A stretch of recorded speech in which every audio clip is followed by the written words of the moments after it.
Hello, people of the world watching truck reviews online. Welcome to this, the 2024 Ram Rebel 2500 HD 4x4 with none other than a Cummins 6.7 24 valve straight 6 diesel under the hood.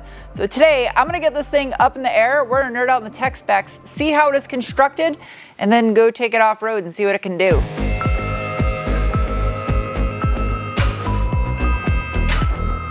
Hell's that, an oven mitt? Oh, it's a step.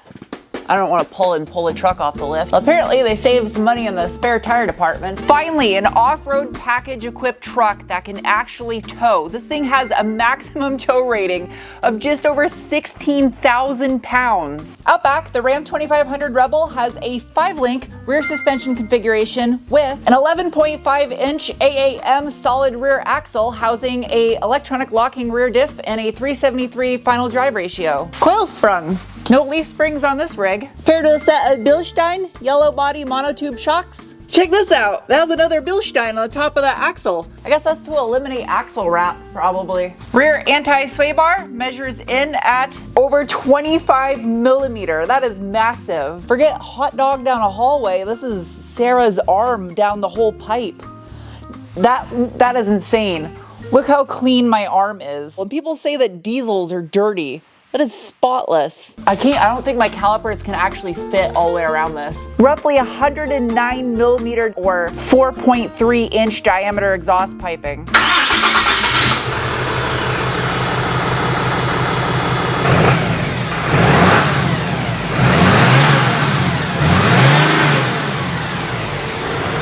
The one downfall of the Ram Power Wagon has always been the fact that it's not available with a diesel, but with this Rebel, essentially now it is. And this thing weighs in with the 6.7 Cummins at 6,865 pounds.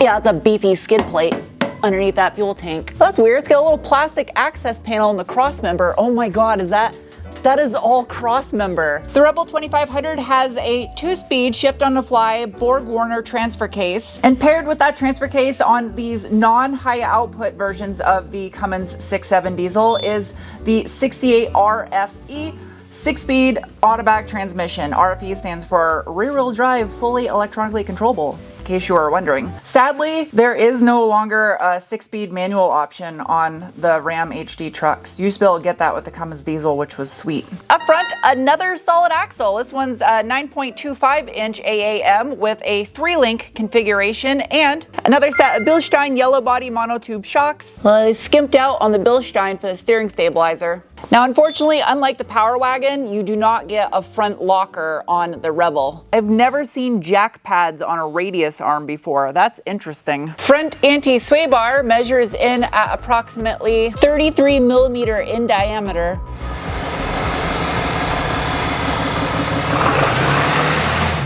All right, time for the braking test. Solid axles, here goes. No one behind me, ready?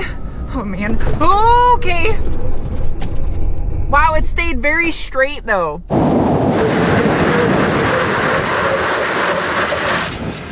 It stayed straight. There was tons of pedal feedback. The stopping distance was long because it's a big truck, but very stable. I'll give it that.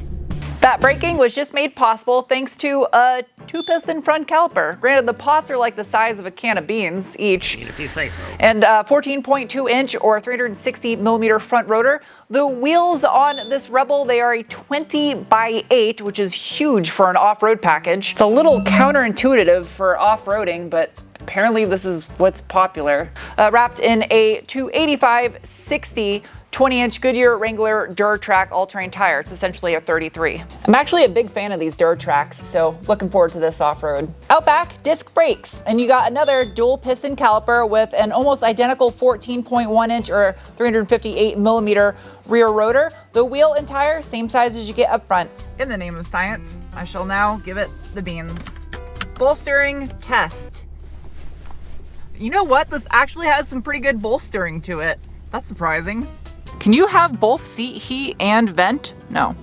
Can't blow hot air up your ass. I like that Ram's leather is soft and feels more like leather. Some of the Ford trucks I've reviewed, that feels more like a harder vinyl leather. You can tell you're in a Rebel because the way that it is. As far as drive modes go, I have a tow haul flipper, and I also have an exhaust brake. That's not really a drive mode, but I'm trying to find something here. I also have a little gear limit function right here for towing. Then I'm also going to put this thing into 4 high for optimum launch. Give this thing a little assistance and let it eat. Ready? Go. Okay. I was expecting it to be a little bit more violent than that. Nope.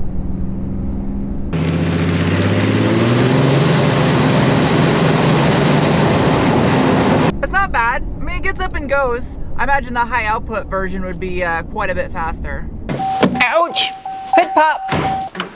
Wonder if these are functional. That's definitely functional hood venting. Extract some heat from here. The hell? It's got a cracked out picture of Heisenberg on top of the battery cover. What is up with that? Underneath the hood of this Ram Rebel 2500 HD is something I am personally a little bit fond of because I actually am a certified mechanic on the older 5.9 12 valve Cummins. We use them in our aircraft generators when I was in the Air Force. And this one, however, is the 6.7 liter 24 valve inline 6 turbo diesel that produces 370 horsepower at 2,800 RPM and 850 pound-feet of torque at 1,700 RPM. And if that's not enough for you, you can also get a high output version of the 6.7 Cummins in the 3500s that produce 420 horsepower and 1,075 pound-feet of torque. Now, hanging off the side of this ISB common rail Cummins is a whole set variable geometry turbo. The engine itself, it is a compacted graphite iron block with 107 by 124 millimeter bore and stroke, 19:1 compression ratio. Does have a forged crank, forged connecting rods, and cast aluminum pistons. As far as the head goes, it is an overhead valve design, 4 valves per cylinder, 24 valves, and this does have a Bosch CP3 common rail fuel injection system. Not only does the Rebel have a good looking grille, but if you look up here on the top, it is functional. It's incorporated into this massive air induction box that goes into the air filter.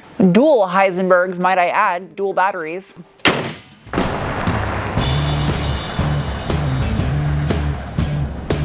First up, hill climb test. Gonna tackle the one with the most articulation, which would be interesting since this thing has got such a long wheelbase, but it's got over a foot of ground clearance. On the screen, I'm gonna display the approach, departure, breakover, all that business. If I go down here to vehicle, I have off-road pages as well as trailer towing pages. What's in there? Oh, okay. Trailer brake controls, temperatures, cameras. Jeez, this thing has got more cameras on it than I have cameras in my camera bag. I only have 2 cameras in my camera bag, so that's a bad example. Auxiliary cams in case you want to put a cam on your trailer, on the back of your trailer, that's nice. Select off-road pages. So I'm gonna put this thing into 4 high. I don't think I need 4 low for it. Also have auxiliary gauges here, pitch and roll. Jesus, I think the tires are inflated to 69 PSI. I'm gonna take this nice and slow, not gonna get a run up at it. And also, I didn't deflate the tires because I don't do that in any of my reviews. Try to keep it fair across the board. This is a heavy truck, so trail cam coming in clutch so I can see that dip in the center. Ooh! Started to spin a little bit. This is a heavy truck. Keep in mind, I'm going like 1 mile per hour, so 0 run up. Still no problem though. Off-roading's fun and all, but when you off-road in a big diesel HD truck, it just adds another element of pucker factor to it that's enjoyable. Now I'm gonna go back down the hill that I usually test crossovers and transverse mounted all-wheel drive configured vehicles up. It's pretty challenging for those, but going down is a challenge for anything, I think. So I'm gonna put my front facing cam back on, and I have hill descent control, but I really don't think I need hill descent control. This is so sketchy and this long of a truck. It doesn't look like it at all on camera, but I literally can see nothing in front of me other than just dropping off the face of the earth past my hood. Okay, I'm at 17 degrees, 22 degrees, 23 degrees, 24 degrees, 26 degrees. Woohoo! My back tire came off the ground. I just saw 27 degrees. 28. Jeez, this is insane. 29. I'm about to hit 30 degrees. Okay, I'm going so slow because I don't want to scrape coming down. I think my tires have caught now. It's wild doing it in a big HD truck. For this one, I'm shifting into 4 low 4 just because I want to use it. You can hear this Cummins rev. Also locking the rear diff. And this is going to be challenging for a long truck. I hope I don't high center because I don't have anything protecting the side. So this really tests articulation, and because this has front and rear solid axles, I just thought it would be a good way to demonstrate that. Forward facing cam, please. Now I have to be super careful I do not high center, and also don't roll over. That would not be good. It doesn't look like much on camera, but if I go too far that way, I'm just gonna flip over. Ooh, my back tire in the air. It's all about the line you take up here so I don't high center. This spot is gonna be a huge issue, so I gotta be careful. And I don't wanna go too far over to my right because if I get over there, I'll also maybe roll or get stuck. I am on 2 wheels. Now I think my back tire should start to catch. Literally just teeter-totting. Teeter, oh, I teeter-tot, I missed that part. Not a problem. I love solid front and rear axles. I believe this and Ford are the only 2 HD trucks that still have them. There's a little voice in my head right now telling me not to do this, but I'm gonna drive this truck through the gravel pit. Keep in mind, they use gravel pits to stop big, heavy semi-trucks from going out of control down hills. So what am I gonna do? I'm gonna drive through one. Use 4 low. 4 low automatically defeats stability control. Lock my rear axle. If I get stuck, I'm screwed. My Bronco ain't pulling this thing out. Okay, here goes. I thought I would sink more than this. Weird. How, what? This doesn't even make any sense. I don't even feel like I'm sinking at all. I feel like I'm melting in a pan. I'm like sliding left and right. That doesn't even make sense. This thing's super heavy. Okay. Please excuse me for having a dirty truck. It put in work today. The lettering on this tailgate is massive. How many watts is that? 400 watt. Spray and bed liner. I'm not climbing in there. That was dirty as hell right now. Whoops. I left those things undone. That was probably flopping around off-road today. Little cup holder. This thing has a 3,100 and change pound payload. Do you know how many me's you can fit in the bed of this thing? Doesn't have one of those origami folding tailgates like you get in a GM, but it's also one less thing to break later in life. Power rear window. Big truck. No cold chamber fans here? All right. Strange pouch. That's like the perfect shape for those old school orange peanut butter crackers. Hold this up. Whoa! There's a LED light on the bottom of the seat cushion. Oh yeah, it stays illuminated when it's facing down, so it's like ambient lighting. You can put those up and put your hatchet in there. Harman Kardon Thumpy boy. So many buttons. What is this stuff? Those look like lights. That's to adjust my lower one.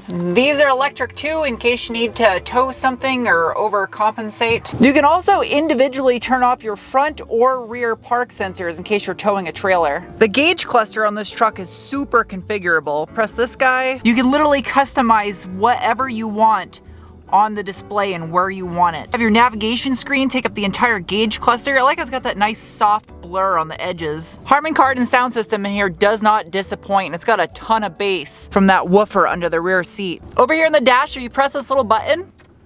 Oh, they fixed it. It actually opens soft now. It's smooth. I tested one before and it just flopped open. It does not have the work surface like you get in a Ford. I actually really like that feature, but it does have some math class, as well as a cute Easter egg for the history of Dodge and Ram trucks. That was a bit of a tease. It looked like it was a wireless charge pad, but it's not. It's just a smartphone holder. Thankfully, this thing doesn't have an electric parking brake. It's just an old school floor mounted one. Simple. And in case you're not a Sasquatch like me, it's got power pedals. The cup holder in the door is foam. You can remove it in case you want to wash your nasty spilt drink out of it.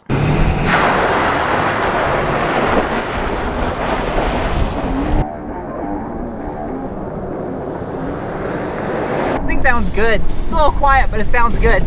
Jeez, it gets squirrely. I noticed a little bit of washboarding, but yeah, I still think it would ride a lot better though with a smaller diameter, like an 18-inch wheel, a little bit more meaty sidewall.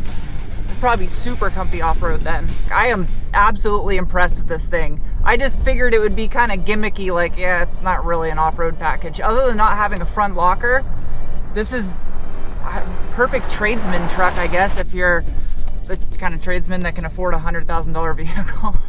As far as fuel efficiency goes, these things don't have official ratings, but for as big and heavy and not aerodynamic as this thing is, it's actually not too bad. I was averaging about 17 miles per gallon throughout the week that I have it. Now, I have reviewed the Tremor off-road package for the Super Duty, and I have to say, comparing these two trucks against each other, this one feels a tad less HD. It feels a little bit more smoother and refined when driving it on and off-road, which is surprising. I was not expecting that.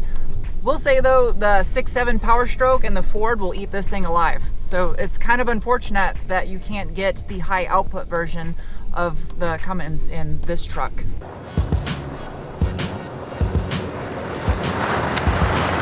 It's now time to give this thing some scores, starting with the bean score, the assessment and feeling you get in your gut when you give it the beans. And the 2500 Rebel with a 6.7 Cummins is getting a rating of. Next is the cookie score, the assessment of value, and this thing as equipped in the low 90s is getting a rating of. Next is the wrench score, the assessment of ease of maintenance, and this Ram gets a rating of.